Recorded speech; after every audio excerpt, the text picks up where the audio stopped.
Welcome back to another episode of How I Got the Shot. Today we'll be focused on a recent shoot I did for one of the dopest nude shoe designers in the game, Kiari. So the Kiari brand embodies the spirit of self-expression by creating a space where boldness and eccentricity intertwine seamlessly. At the heart of Kiari lies a commitment to exceptional craftsmanship that celebrates the essence of love and connection, all while empowering the individuality within. Yes, that's directly from her website. I just want to make sure I get it right. I was like, there's only one way to explain this. Let me make sure I get it from her. All right, so whenever I show people images that I've shot for her in the past, everybody sees that heel and there's a visceral response to it. The iconic Kiari swirl heel was inspired by Hiroshi Nakamura, hopefully I'm pronouncing that right, and NAP Architects Ribbon Chapel in Japan. It is beautiful. I can only imagine what her mind was going through when she first saw it and how she made the connection to turn that into a heel. I think it's extremely dope. And like I said, anytime people see it, they have like a visceral response to it because it is something that you've just literally never seen on a shoot before. Being that the heel is so important, it is always the focus while we're shooting. So every time we made adjustments with lighting or positioning the model, showing off the heel was usually the reason why we did it.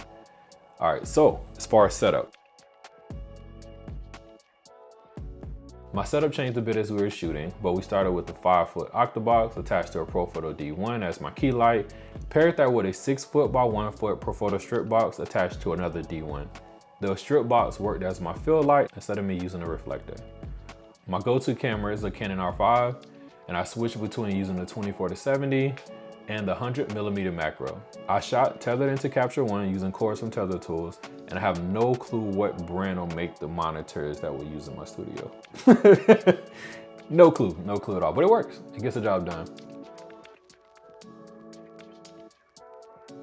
Prior to the shoot, Kia, the owner, and I had multiple conversations about the goal for the shoot and the vision. So upon arriving, we had a printout of the mood board and kept it within arm's reach the entire time. This way we were very efficient on set and didn't forget any shoes or shots. I learned a long time ago that having a mood board reduces the amount of stress involved on any set. All of the creativity and planning is done prior to arriving on set, so once we're there, it's just a matter of executing. I still leave room for creativity to peek in, but we stick to the plan for the most part.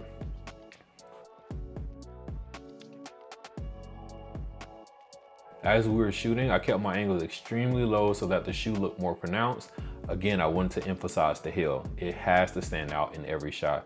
And you can see from some of the BTS, I'm not really showing who the model is in the shots. I'm gonna tag her below. But in the shots themselves, you're not really seeing her. We wanted to save her, we wanted to save that for the editorial part. We wanted this portion of the shoot to really be focused just on the shoe. Also, I left quite a bit of foreground space at the request of the client. It gives her more flexibility when posting on social media and for adding text for ads.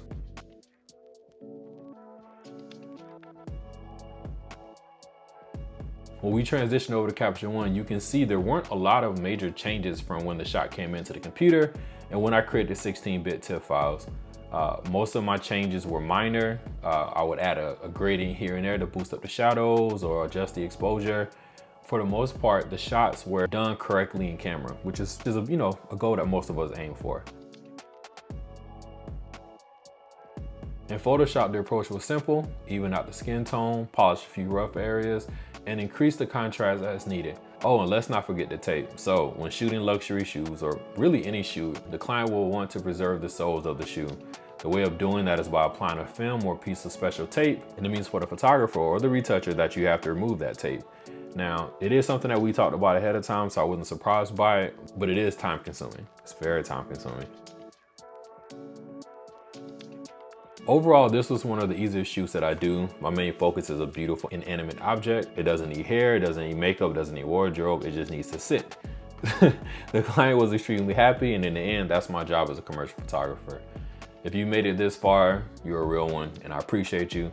Leave a like, a comment, and definitely subscribe to be notified for the next video. Oh, and also, visit my website to learn more about my workshops and investing into a one-on-one sessions. My workshops are generally focused on one concept or an idea, but when it comes to the one-on-one sessions, you guys are in complete control. So if you want to have a sit down with me virtually or in person, then go to my website, fill out the form, or you can send me an email and we can discuss what that would look like for you. Again, this is all based on you your vision, and what you need.